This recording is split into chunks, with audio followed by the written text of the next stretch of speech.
Hi guys, T here for a new mini-series about how to make a campaign. Now, this will be hopefully a 6-part series in which I'll be guiding you step by step on how to make a D&D or Pathfinder or whatever campaign from the ground up. Now, I know it is a very daunting task to make anything this big. Budding DMs don't know where to start. Experienced players lack organization most of the time.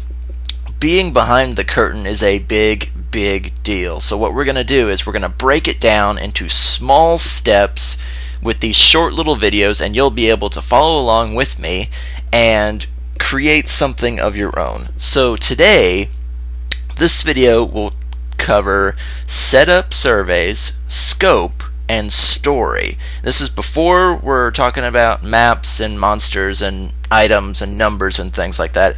This is your initial gathering of ideas and information. Now, the first thing you want to do, if you already have players set up, if you know who you're going to play with, that's great. The first thing you're going to want to do is to give them a, I call it the 2-word answer. You say, I want to, and then you give them 2 blanks to fill in whatever they want. So it's, I want to, somebody could say fight dragons, or explore jungles, or serve kings, or slay gods, anything like that. And get one from everybody. It's just a 2-word answer. If they can't put it in 2 words, then it's not good enough. It's not vague enough. Once you've got that, you can basically craft your campaign to your players' liking. Now, I know you've probably got some ideas of your own, and that's fine. Or if you don't have any players with you yet and you just want to craft something, you don't have to do this step at all. But it is for your players' happiness if they want to say, I want to, find treasure. I want to slay werewolves. I want to fight zombies. Sometimes it's just, they have a creature preference that they want to experience. Or I want to dungeon crawl, and you can craft a bigger dungeon for one of your sessions, things like that. The tastes of your players are paramount to mold the campaign around. Just to take notes, to make sure everybody's happy, because you are behind the curtain, but it is your responsibility to make sure that everybody is having fun. So listen to your players, find out what they want, and then give it to them. Something else to decide early on, this is very big also, is to decide your campaign's level thresholds, like from level 1 to level 5 or level 3 to level 9. Decide roundabouts where you want this campaign to take place level wise. And just as a matter of course, I would say to start campaigns, like if you have an experienced group, I would start at level 3 and work your way, or start at level 5 or whatever you like. Starting at level 1 is fine, but really is only for brand new players who don't know what they're doing, or who really do want to start from the very beginning of the very beginning and work their way up to something epic, which is fine. But we'll get into campaign sizes later, and we'll realize that not a lot of groups will work just like straight up from level 1 to level 20. They'll get bored, or they'll start predicting the storyline, or they'll want to try a different class, or they'll want to try a different game. It is your responsibility as a DM to keep the campaign finite and interesting. Build the reserve, don't build the world. It's not necessary. The campaign itself should only be as long as it is fresh and interesting. So if you want to build like a 9-session campaign, there better be, awesome stuff happening in every single session. But if you can tell that same story in 3 sessions, to keep things epic, to keep things moving at that same breakneck, everything is awesome pace, then you're going to have to stick with that 3-session campaign, because there's really no reason to stretch it out with travel, to stretch it out with random battles, to stretch it out with things that don't actually mean anything. which again goes back to build the reserve, not the sandbox. I am very much, just as a matter of course, I am very much against sandbox campaigns because they don't have a beginning, a middle, and an end very often. People might say they do, but usually the end is just that the players are bored and want to try something else. You're here to tell a story. A campaign, in relation to war, has a beginning, a middle, and an end. You want to take over X lands, or you want to destroy X enemies, and then the campaign is over.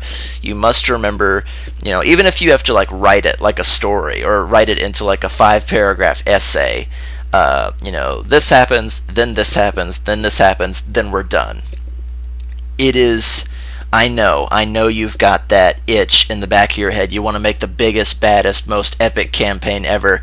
It's going to last so many sessions and it's going to span all these levels. Dial it back. I'm telling you, it'll save you so much heartache. It'll save you so much effort and so much blood, sweat, and tears. Dial it back. You can have mini campaigns, which are actually pretty excellent. You can have 3 sessions to tell a chapter of this story, and then go on and do something else, and then come back 6 months from now and say, hey, remember this campaign? Well, here's the next portion of that story, or here's the sequel to that campaign. This takes place 5 years later. Things like that. Don't drag it out. This is not Pokemon, the animated series. You cannot have filler episodes. You can't have. You can't do it. You've got to make sure it's finite and interesting. And I know I'm talking in circles, but I cannot stress it enough. The first thing you might do, as far as the plot, the story you want to tell, is called the Hollywood 3-sentence pitch. Now, in Hollywood, when you go to make a movie and you approach your investors, the first thing they will do is give you the 3-sentence pitch.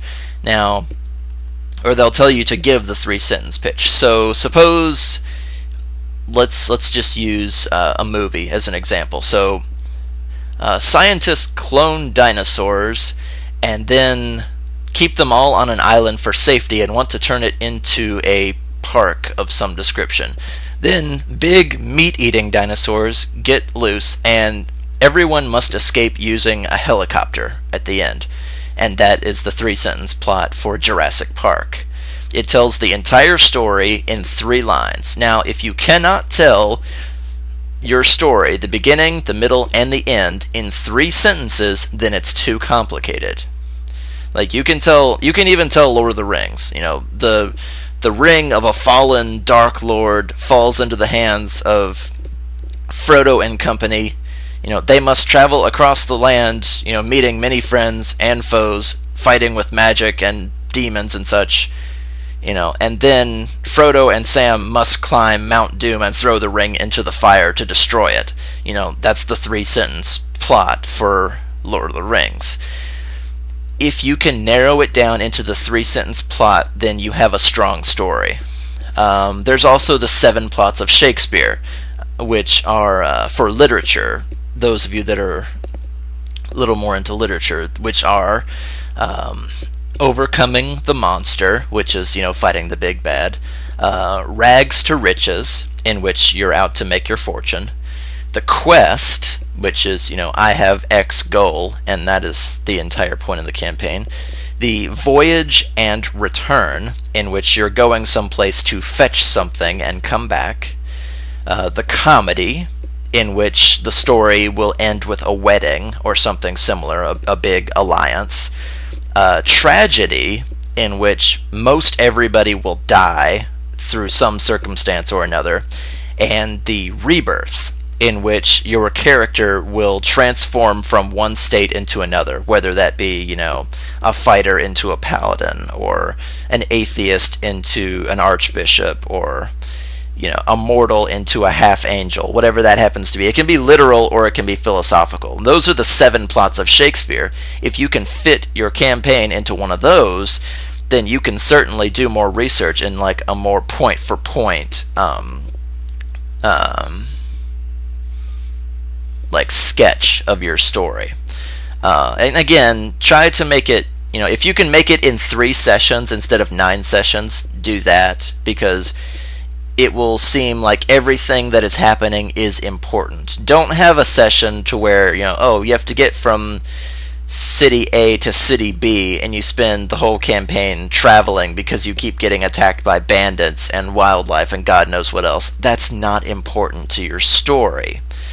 Make a roll and say, like roll percentile, and if you roll like a 10 or less out of 100, then yeah, you can have 1 encounter, and then they make it to the city after that. But like, don't stay away from random battles, stay away from events that don't mean anything. If you don't mean to follow them up with something, then there's no reason for it to happen. Everything that happens in your campaign must be important. It must be finite, and it must be on purpose.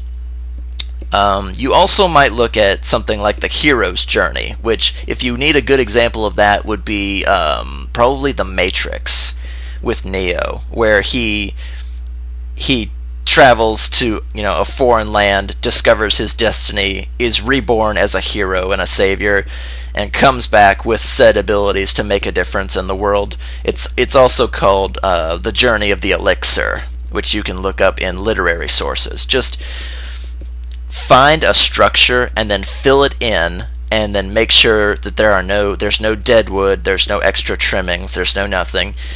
And if you can sculpt your story in a finite fashion, then you'll be able to figure out, how many sessions is this? How many locations do I need? How many characters do I need?